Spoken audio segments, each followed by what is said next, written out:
was nothing I could say that could add to the things that he said, so I prefer to read his words and leave you with those words. Very powerful. I don't plan to read the entire speech, but if you go to the Historical Society, this entire speech is there. So I'll start it off and I'll read it. I hope I can do it justice. I am very pleased for your kind invitation to make a few remarks. I presume I have been asked before you because of the publicity given to me through the book Lost Boundaries and the proposed moving picture of the same title, of which production begins next Monday. I am afraid you will be disappointed if you expected an experienced platform speaker or an authority on race education.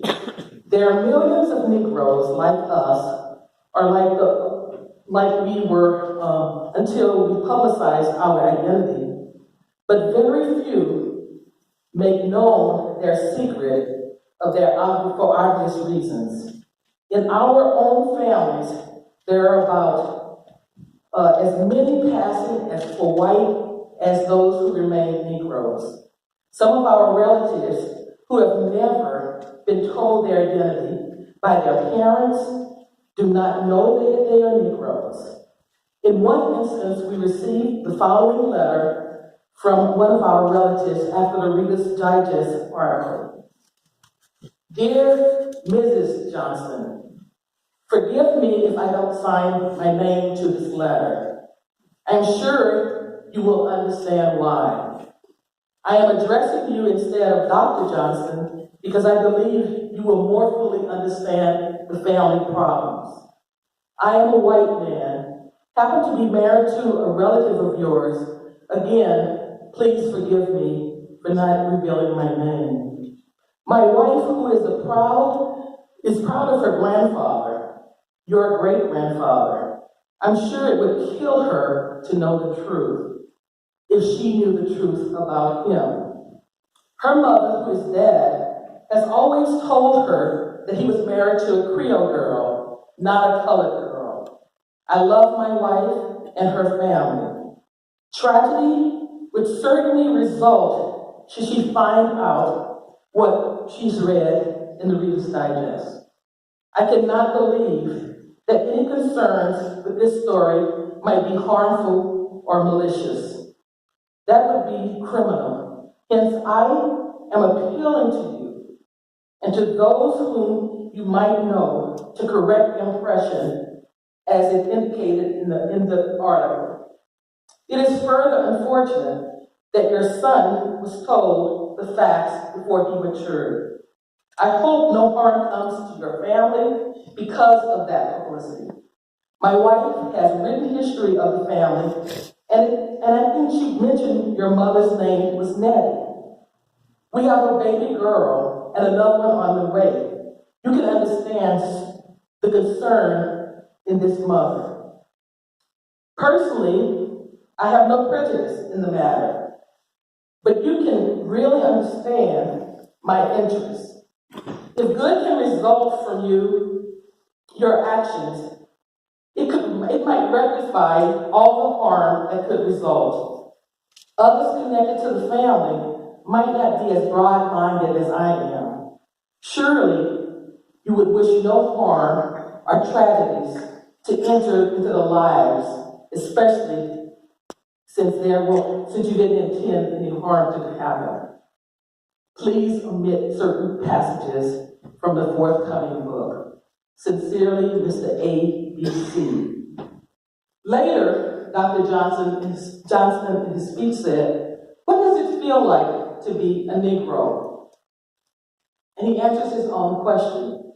Just like being English, Chinese, or any other race or nationality, we're proud of our race, which has undergone and is undergoing as many brutalities, injustices, and suppression. We've done it with patience and fortitude, and still there is unequal treatment.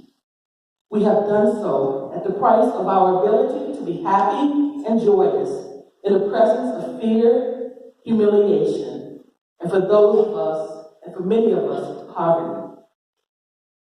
Then he goes on to, in my opinion, really give an example of what today we call the social construction of race. Now, what is the significance of being a Negro in America?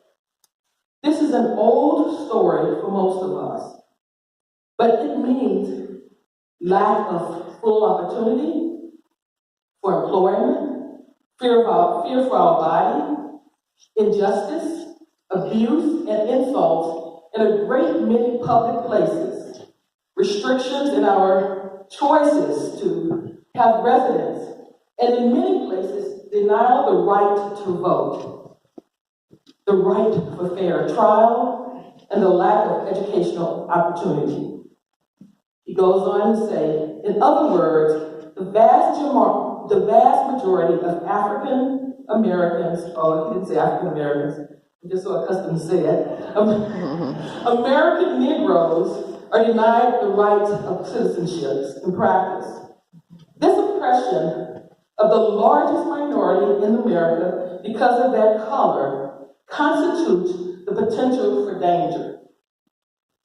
The rising deep-seated resentment of the Negro and the treatment that he's received by many of his countrymen, and especially his government, will sooner or later disrupt the harmony of the nation. The least that could happen would be indifferent attitude on the part of the Negro towards the country, or at worst, hostility and hatred. If this resulted, it would not be because he favored other people or other systems of government. He would do so because of the abuse and brutality. The U.S. stands branded before the world as a hypocrite because of the racial equality it preaches and the arrogant bigotry of white superiority it practices. And he ends his speech in a very important way, I think. What can liberal white people of America contribute to the abolishment of prejudice based on color? They can educate themselves through discussions such as this. They can influence their friends and associates.